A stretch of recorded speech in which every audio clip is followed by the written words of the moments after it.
Bon, Israël qui va vous faire un petit recap sur la remise du dossier pour la carte d'affaires du centre N-Arrive. Je remercie Mademoiselle Choquette de m'avoir prêté son devoir, qui est très bien fait.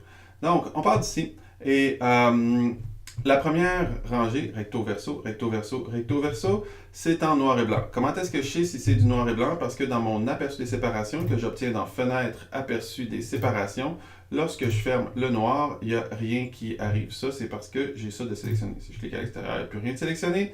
Donc, si je regarde mon dossier comme ça, il n'y a rien. Alors, lorsque je rouvre le noir, je vois qu'est-ce qui va être mis sur la plaque noire. Chaque couleur noire, donc je peux utiliser plusieurs tons de noir. Alors, je vais prendre mon ton ici et je ne vais jouer que sur le N ici, si je veux un noir pâle. Et ça va pour tout le devoir. Jamais toucher à opacité, ça c'est un problème au niveau de l'impression. Donc, lorsqu'on est dans Illustrator, on ne touche pas à opacité. Une fois que j'ai fait une couleur noire plus pâle, donc pour que ce soit le même noir partout, c'est bien important de transformer ces nuances-là en couleur globale. Comment est-ce que je fais ça? Dans ma palette de couleurs, je prends la petite nuance, je la mets ici, je double-clique dessus, je coche donc global. Voilà, c'est tout. J'ai maintenant une nuance globale, de sorte à ce que si je la mets sur les autres, eh bien, et que je change ma nuance globale, elle va se changer partout. Donc ça, c'est bien, ça me permet d'avoir des nuances globales, puis on voit que c'est cyan 0, magenta 0, jaune 0, noir 24, parce que c'est à 24% de noir. 24% d'encre noire et non pas 24% d'opacité. Je le répète. Pour le devoir, vous n'avez pas le droit non plus d'utiliser tous les modes de fusion, etc., parce que ça aussi, ça cause un problème au niveau de l'impression, parce qu'on utilise un logiciel vectoriel, donc on ne peut pas aplatir l'image en pixels à la fin. L'image reste vectorielle, transporte avec elle son mode de fusion, transporte avec elle son opacité, ce qui pourrait fort probablement causer un problème à l'impression. Alors, donc, je dis fort probablement parce que des fois ça passe quand c'est léger, mais on ne veut pas tenter le diable par la queue. Donc, on ne fait pas ça. Maintenant qu'on a fini notre première rangée de noir, on a choisi ensemble notre meilleur concept. Alors, on va prendre le meilleur concept ici. Pour la majorité d'entre vous, c'est déjà fait. On s'assure qu'on ait au moins un carré qui va jusqu'au bord du bleed. Si on n'en a pas, avant de faire ça, ça va vous faciliter la chose. On fait juste faire, au fond, un carré transparent tout autour de notre carte qui s'en va jusqu'au bleed. Pourquoi je dis ça? C'est parce que lorsqu'on va prendre notre carte au complet, ici, recto, verso, et qu'on va la dupliquer en maintenant la touche Alt et majuscule pour que ça aille en ligne droite et que ça se duplique, eh bien, je saurai bien que ma carte est dans la bonne limite de la nouvelle carte. Alors donc, je fais ça ici, une fois. Je fais ça maintenant sur les trois ici, en maintenant toujours majuscule et alt. Je peux faire commande D pour la dernière parce que c'est un step and repeat. Je répète la dernière chose faite. Alors voilà, j'ai mes trois cartes qui sont là. Je vais aller voir dans ma palette des calques maintenant qu'est-ce qui se passe parce que je veux travailler de manière ordonnée, n'est-ce pas? C'est bien important. Alors voilà, ma première rangée devrait être sur un calque qui s'appelle noir et blanc. Et toute ma dernière rangée, alors je me réfère ici à mon devis, toute ma dernière rangée ici, ma deuxième rangée, dis-je, devrait être en CMJN. Alors, je reviens dans mon document, je prends ça ici, blablabla, pouf, ici, et je mets ça sur un nouveau calque. Donc, je me crée un nouveau calque que j'appelle CMJN. Je vais mettre ce calque-là en dessous du calque noir et blanc parce qu'on veut toujours en premier ce qu'on voit en premier. Je prends le petit carré bleu et je le déplace dans CMJN. Du coup, donc, lorsque je ferme mon logo, mon calque CMJN, ma rangée recto verso de CMJN disparaît. Alors là, qu'est-ce que je fais pour cette rangée-là? Je mets de la couleur. Donc, ce que je peux faire, c'est que je peux, par exemple, aller dans mon nuancier de couleurs. Je vais me mettre en CMJN cette fois-ci. Et je vais venir travailler des couleurs ici. Je vais venir me chercher des belles couleurs en fonction de ce que j'ai de besoin.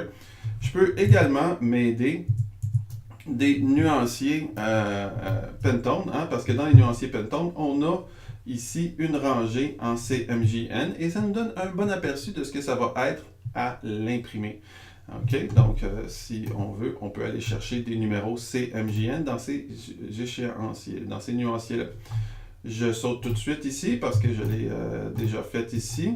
Alors donc, voilà, plutôt Mademoiselle Choquet l'a déjà fait, très bien. Donc, j'ai ma rangée recto, verso, recto, verso, recto, verso. Et on a choisi ici donc des couleurs harmonieuses, des solutions de couleurs différentes, des harmonies de couleurs différentes pour chacune des options recto, verso. OK? Pour la même disposition.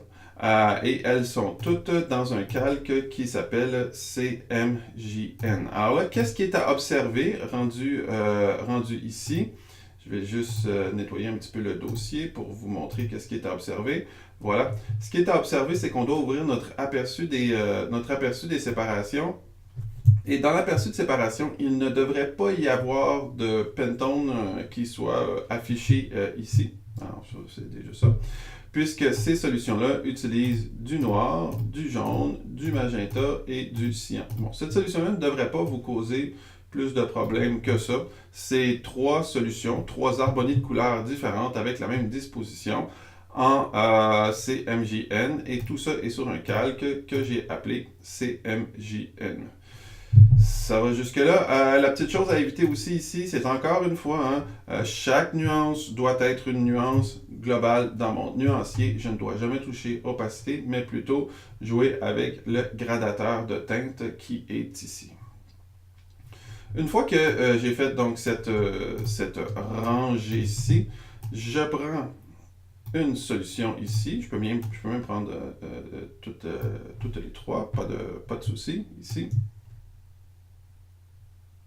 OK. Et même, vous savez quoi? Je ne ferai pas ça. Ce que je ferai plutôt ici, c'est que je reprendrai mon noir et blanc. Parce qu'au fond, ce que je m'en vais faire ici, c'est que je veux traduire ça en une couleur. Donc, oups, ici.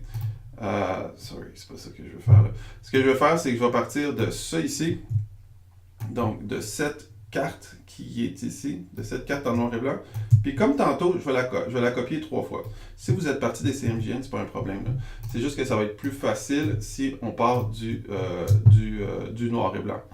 Alors là, ce que je m'en vais faire, je vais vous le montrer ici dans mon devis, ici. Ce que je m'en vais faire, c'est cette rangée de 1 PMS. C'est ça que je veux faire. Donc, pour faire cette rangée-là de 1 PMS, je vais mettre toutes mes cartes sur un nouveau calque. Donc, déjà, je vais commencer avec ça. Sur un nouveau calque, dis-je, que je vais appeler un PMS. PMS pour Pantone Management System. Et je vais donc mettre toutes ces cartes-là ici. Ferme les yeux, ouvre les yeux.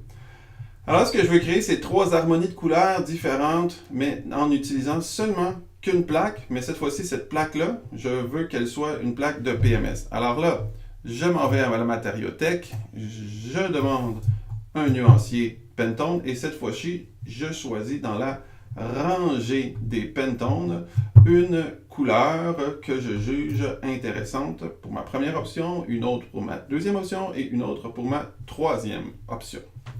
Donc, je joue avec des PMS. Je pourrais aussi utiliser la même PMS dans 2 ou 3 options, mais travailler avec, par exemple, des renversés, des arrière-plans, etc. On veut créer des variantes, des harmonies de couleurs dans ce travail-là, mais par exemple, ça peut être avec la même PMS. Alors, je vous explique, on y va sans plus tarder. Alors, ce que je vais faire, c'est que je vais aller chercher donc mon nuancier Pantone. Comment je fais ça ici?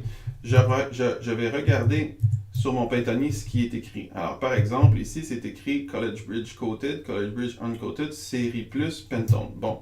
Alors, ce qui serait plutôt à éviter, là, ne prenez pas les Pantone Go. OK? Ces nuanciers-là, malheureusement, on les a, mais ça n'a jamais vraiment pogné au niveau de l'impression. Fait que c'est comme Pantone, ils veulent juste vendre des encres, ils ont sorti ça, personne n'a vraiment adhéré. Donc dans Illustrator, là, on n'a pas le nuancier. Fait que soyez bien certains d'être dans le plus série. Fait qu'on va dans notre nuancier, on s'en va sur le petit hamburger, sur le côté de notre palette nuancier. On va ouvrir la bibliothèque de nuances, catalogue de couleurs, et là, on va aller chercher, tu vois, je l'ai Pantone Plus, c'est ce que je regardais tantôt. OK?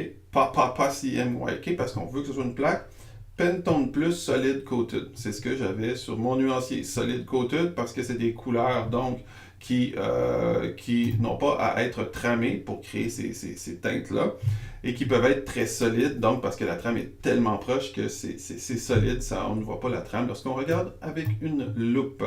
Donc Pentone Solid Coated. J'essaie de trouver la même couleur là-dedans que celle que j'ai vue sur mon nuancier Pentone. Donc lorsque j'étais dans mon nuancier Pentone, je vais essayer d'en trouver un où est-ce que je peux bien voir la couleur. Donc, on a un numéro ici. Hein? C'est ce numéro-là qu'on cherche, 3570.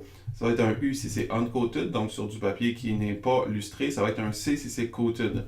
Alors, nous, c'est ce numéro-là qu'on cherche, 3570. Alors, tantôt, par exemple, lorsqu'on était dans la rangée CMYK, on cherchait quantité de cyan, quantité de magenta, quantité de jaune, quantité de noir, parce qu'on était en couleur process. Là, on est en couleur Pentone, en encre spéciale. Dans mon Pentone Plus Solid Coated, je m'en viens faire je peux me faire une liste de petites vignettes, comme ça je vais voir leur nom. OK? Et si je me rappelle du numéro, ben c'est sûr je me rappelle parce que j'ai le nuancier devant moi, je vais l'écrire ici. Alors par exemple, 170C, admettons que je me dis, ben c'est ça ma couleur Pentone que moi je juge qui fit très bien avec eux. Donc ce que je peux faire tout simplement, là, en premier, c'est que je peux juste tout sélectionner, cliquer là-dessus, OK? Et ce que ça va faire, donc, c'est que ça va tout transformer en Pentone 170C. C'est pas fini parce qu'après ça, en faisant ça, ben, le problème, c'est qu'il y a des affaires, ça va pas tout être pris, OK? Comme là, mettons, tu vois, mon texte, ben, ça marche plus parce que mon texte, il était en noir, fait qu'il était transformé, fait qu'on voit plus, c'est blanc sur blanc, tout le cas. Alors ici, je vais mettre en blanc, par exemple.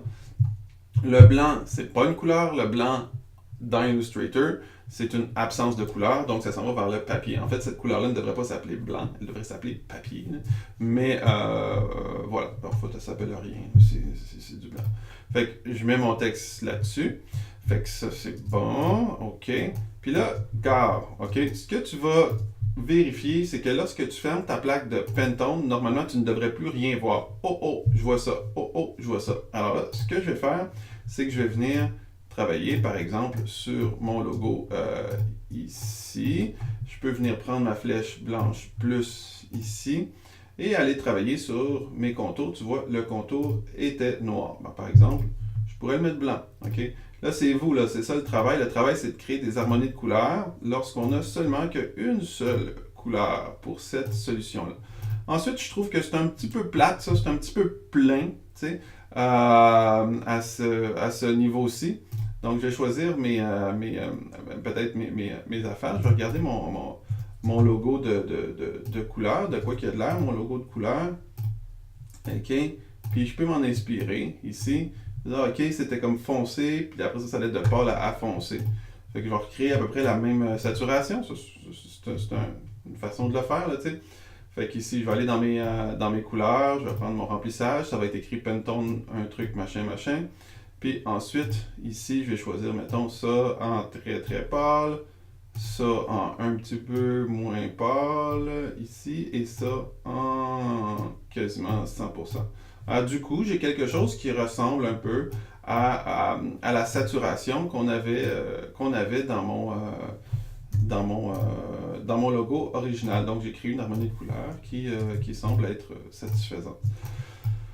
Alors voilà, on peut dupliquer ça à côté ou refaire la même chose à côté avec un autre Pentone et ici avec un autre Pentone ou créer des jeux de renverser, le texte en rouge, l'arrière-plan en blanc, etc. etc. On s'assure que tout ça, ce soit sur un calque qui s'appelle un PMS. Lorsque je ferme, j'ai fini comme ça. Une fois que j'ai terminé cette rangée-là, ici, donc, OK, alors par exemple, ça va me donner quelque chose comme ça ici. Donc, je vois que, regarde, première solution, donc ça c'est très bien fait. Première solution, deuxième solution, troisième solution. Voilà, j'ai fini, j'ai tout fait, ma rangée de 1 PMS. OK? Maintenant, je vais faire ma deuxième rangée. Donc, je retourne dans mon devis. C'est ma rangée de 2 PMS. Donc là, ce que je vais faire, c'est que mon client puisse payer 2 encres pour ses solutions. Alors, je peux prendre tout ça.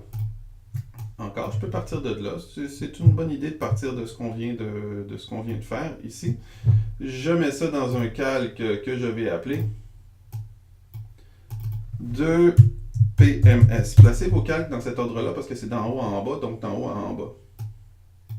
Donc, mon calque s'appelle maintenant 2 PMS. Alors là, j'ai droit d'utiliser deux encres Pantone. Je peux travailler dans mon nuancier avec les encres que j'ai déjà choisies. Ça va me donner plus de jeu. Par exemple, ça va me permettre de mettre, je sais pas, moi je donne une possibilité, admettons mon texte dans un Pantone qui est plus foncé. Alors toujours le même, hein. Chaque solution ne devrait utiliser que 2 plaques parce qu'au fond, cette possibilité-là, elle permet à mon client d'avoir une carte imprimée avec 2 encres différentes, puis je peux les tramer aussi, ces deuxièmes encres-là. Les Pantone Black, c'est quoi l'intérêt d'utiliser un Pantone Black c'est que c'est des noirs qui sont plus riches que le N de Process. Donc on a des noirs qui sont chauds, des noirs qui sont froids, des noirs neutres, etc. Et des noirs qui sont très opaques. Donc, à la fin, lorsque j'ouvre mon aperçu des séparations, sur chacune des solutions recto, verso, recto, verso, recto, verso, je devrais utiliser au minimum, mais au maximum aussi, 2 encres. Alors, par exemple, je regarde ma première solution, je ferme une encre, je ferme 2 encres, je ne vois plus rien. Cette solution n'utilise que 2 encres PMS.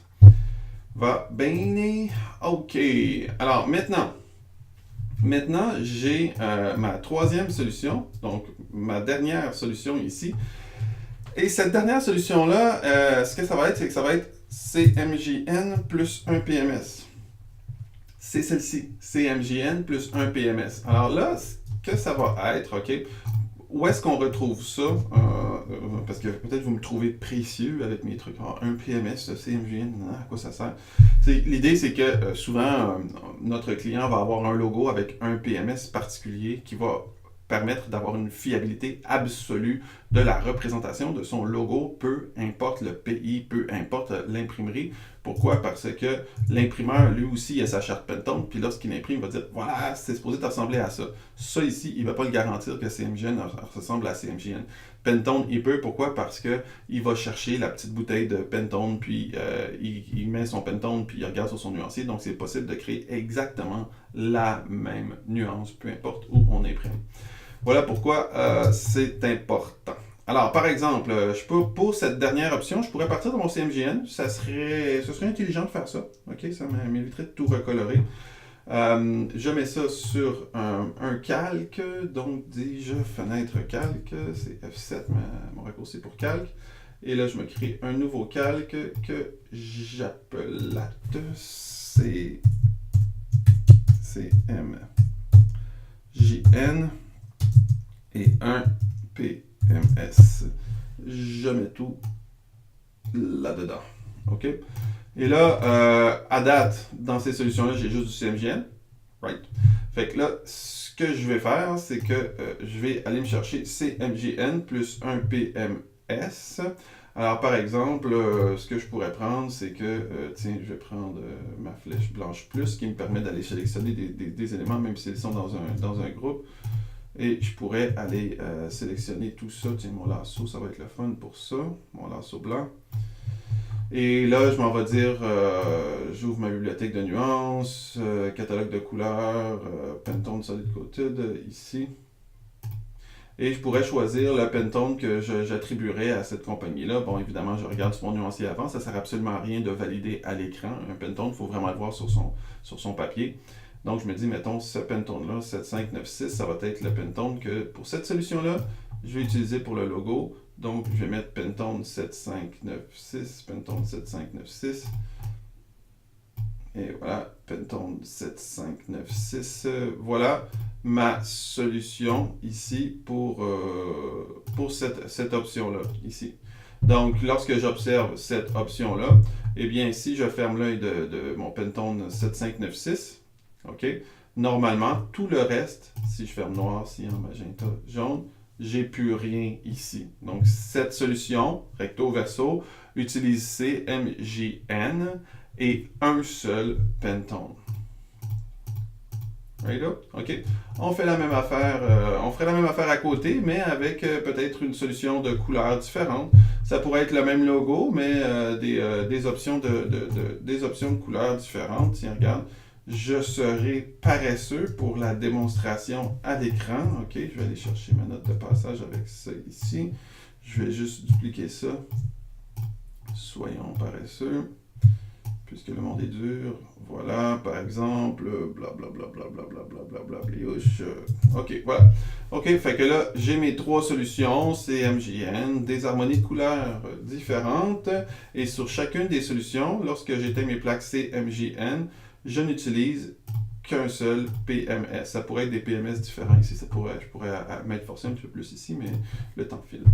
Alors voilà, donc ça ici, j'enregistre ça, fichier enregistré sous, lorsque j'ai terminé, ou en cours de route, OK, dans un dossier que vous allez nommer ainsi, OK, si je regarde sur mon devis, ça je ne l'avais pas mis dans mon devis, le nom du dossier gestionnaire du site, mais c'était implicite, voilà, j'aurais quand même pu le nommer.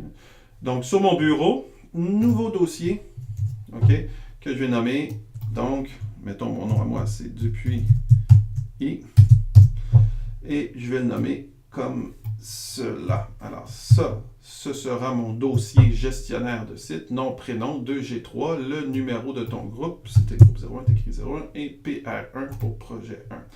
Là-dedans, j'enregistre donc mon dossier de travail Illustrator avec les polices qui ne sont pas vectorisées. Je l'appelle prop 2G3 PR1.ai. Ce que je suis en train d'enregistrer en ce moment, c'est ça ici, nom, prénom, propre, fichier Illustrator avec 15 propositions sur 30 plans de travail différents, 3 propositions différentes de couleurs, blablabla, blablabla. Tout le monde a vu ça. Donc maintenant, j'enregistre ça dans mon dossier ici. J'enregistre, je fais OK. J'ai rien d'autre à checker là-dedans, OK? Si vous avez suivi toutes les vidéos et tout ça, pourvu que vos calques soient en ordre, pourvu que vous n'utilisiez pas opacité, pourvu que vous n'utilisiez pas le pourcentage d'opacité ici, et que sur la solution noir et blanc, on est bien juste du noir et blanc, OK? Donc, on revise une dernière fois. Je ferme mon noir, je vois rien, OK? Je m'en viens ici, ça c'est fait en CMJN, donc si je ferme mon CMJN, je vois rien, OK? Ensuite, j'ai ma solution 1 PMS, ici. Je ferme un PMS, je vois rien. Je ferme mon deuxième PMS, je vois rien. Je ferme mon troisième PMS, je vois rien. Donc ça c'est ma solution 1 PMS. Ma solution 2 PMS, donc je ferme un PMS, 2 PMS, je vois rien, OK. Je ferme un PMS, 2 PMS, je vois rien. Donc on n'utilise seulement que 2 PMS, mais pas juste un PMS dans cette solution-là, 2 PMS. Ensuite, CMJN plus un PMS, je ferme mon CMJN, je ferme un PMS, ici, oups, c'est pas celui-ci, c'est bien, c'est ça, OK, voilà, OK. Donc, j'ai vérifié, mon dossier est bon, je devrais avoir tous les points pour ça. Fait que ça, c'est le AI qu'on sauvegarde.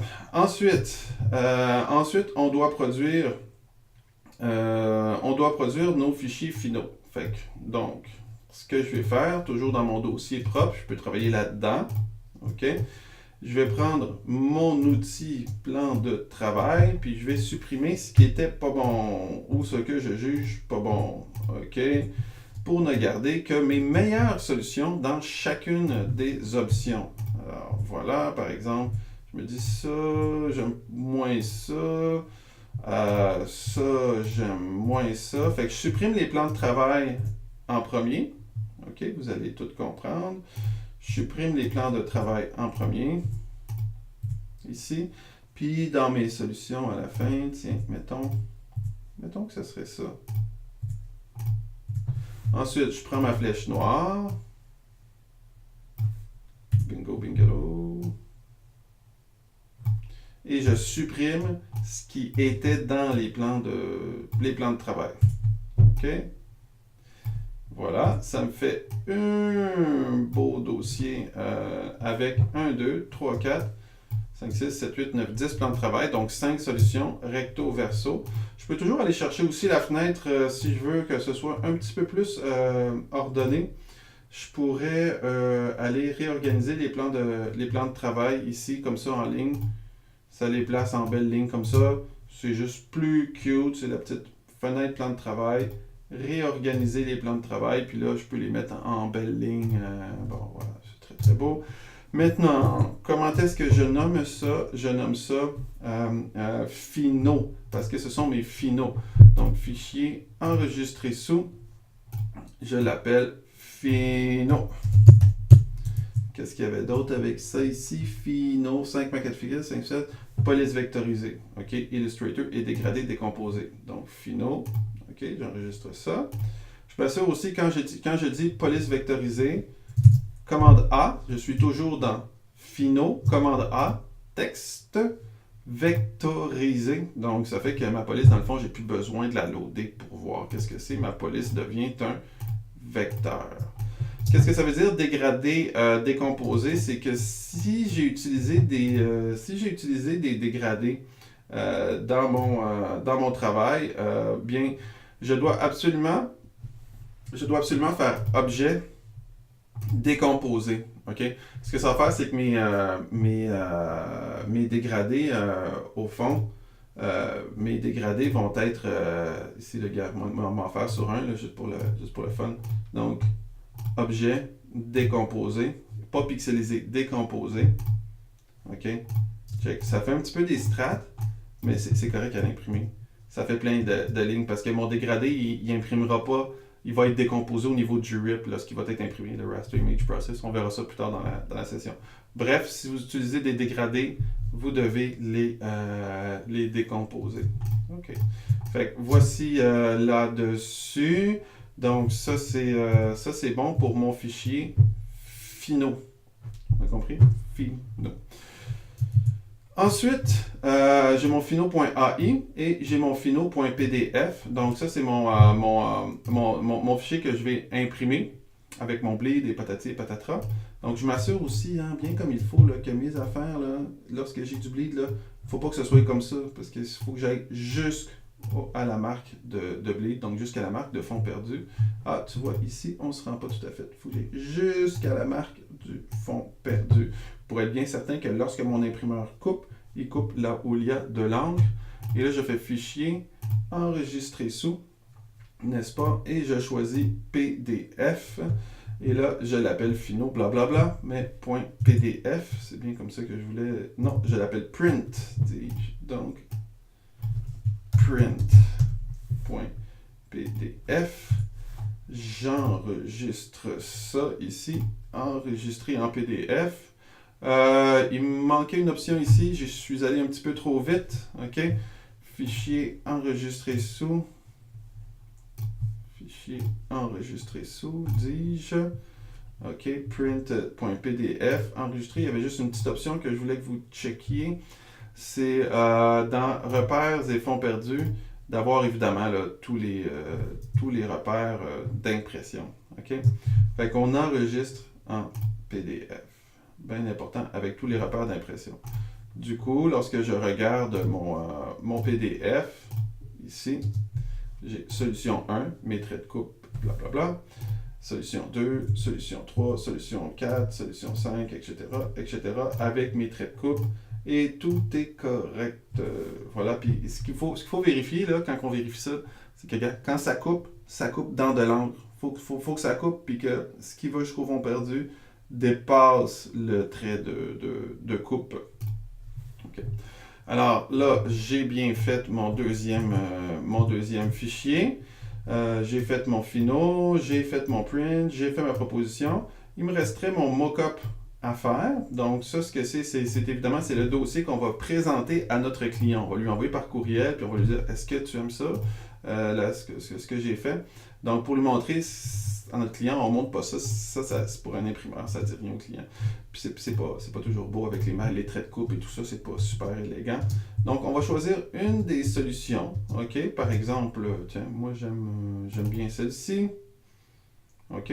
Et là, comment ça marche un mot-cop? C'est bien simple. J'ai plusieurs calques dans Photoshop, Business Card Bottom, Business Card Top. Mettons, je m'en vais dans le top ici. Je m'en vais dans Business Card. Ici, je clique sur Add Your Design. Je double-clique ici. Et là, je rentre dans un nouveau fichier. Je m'en vais dans Illustrator, puis je prends ma meilleure solution. La meilleure de toutes, là, celle que j'aime le mieux. Moi, je dirais que ce serait celle-là, la plus belle. Et aussi, là, avant d'envoyer ça en copier-coller, là, faites un rectangle transparent, pas autour du bleed, OK, mais autour du carré, parce que dans Photoshop, il n'y aura pas de bleed, parce que c'est un mock-up. OK? Fait que faites juste faire un beau carré transparent autour des limites de votre carte. Je prends ça, commande C, je m'en vais dans Photoshop, commande V, ici, OK, commande V. Et là, c'est mieux de choisir pixel parce que sinon, blablabla. En tant que tel, là, chez vous, vous pouvez choisir objet dynamique. Là, c'est préférable à plusieurs égards. Là, mais à l'école, avec pixel, ça va être plus simple, ça va être plus rapide. Puis voilà. C'est ce que je vous disais par le carré, c'est qu'il arrive bien. Bon, mon mock-up semble être pas tout à fait ajusté avec la proportion de ma carte. Je vais juste tricher un petit peu en tirant sur le coin, en maintenant majuscule et alt pour grossir à partir du centre. Voilà. Enter. Là, une fois que j'ai placé mon recto, commande S, et lorsque je reviens ici, voilà, j'ai mon recto qui est là. Ensuite, Business Card Bottom, ici, je m'en vais là, Add Your Design, je retourne dans l'Illustrator, OK, pour changer d'une application à l'autre, comme ça c'est majuscule et tabulation, la touche majuscule et tabulation. Je prends mon recto, donc encore une fois, je vais me faire juste un petit carré transparent aux limites de la carte pour être bien certain d'être capable de cibler où sont les limites de ma carte. Commande C, Photoshop, commande V, pixel, majuscule, alt, et là, ouais, OK, bon. Et je fais commande S, moi je laisse ça jure un petit peu ici, il y a comme un petit 1 mm de chaque côté de trop, là, mais c'est un mock-up, c'est pour l'été, ça va être correct là-dessus. Et là, j'ai donc mon mock-up à montrer à mon client, donc recto verso là-dessus, et j'enregistre ça sous, ici, donc dans mon dossier gestionnaire de site. Je vais appeler ça mockup. Donc, mockup. O-C-K-U-P ici. Et j'enregistre ça en JPEG parce que je veux l'envoyer par courriel à mon client. Puis je veux qu'il soit capable de le voir. Mon client n'a pas nécessairement Photoshop, Illustrator, etc., etc. Toujours qualité maximum pour un mockup parce qu'on veut voir que ce soit bien beau. Alors, on a dans notre dossier gestionnaire de projet, on a notre Fino.ai avec toutes les options, avec les 5, dis-je. On a notre mockup qui devrait être très beau. Donc ça, c'est le plus beau, la plus belle option qu'on a faite. On a notre print avec nos 5 recto, verso, recto, verso, recto, verso. Et on a nos propositions avec nos fonds 1, 2, 3, 4, 5, 6, 7, 8, 9, 10, 11, 12, 13, 14, 15, 16, 17, 18, 19, 20, 30 plans de travail. OK? Ici. Alors, ça, c'est le dossier informatique. Vous déposez ça dans le serveur avant le début du cours 6, soit avant le début du prochain cours. Le prochain cours, on visite l'imprimerie, puis après ça, vous visitez ça. Ensuite, OK, l'imprimer. Donc, vous mettez la grille de correction. Vous mettez une impression couleur du mockup. Donc, votre mockup, là, c'est ici. Vous l'imprimez sur un papier. Là, fait que, dans le fond, vous faites fichier print, là. Pas trop compliqué. Commande P. Puis, soyez juste certain, choisissez la 305C ici. Là. Puis, on peut faire un ajuster au support pour que ce soit plus beau. Là.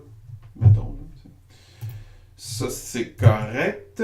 Ensuite, le dossier imprimé. Une impression couleur des 5 cartes finales avec fond perdu et marque de coupe. Donc, ça, c'est votre print. Okay. Vous ouvrez ça dans Acrobat. Faites commande P. OK, ça, c'est le print. Et là, vous choisissez seulement multiples ici. Et là, ce que je veux, c'est juste que vous imprimiez pas trop de papier, ça donne à rien.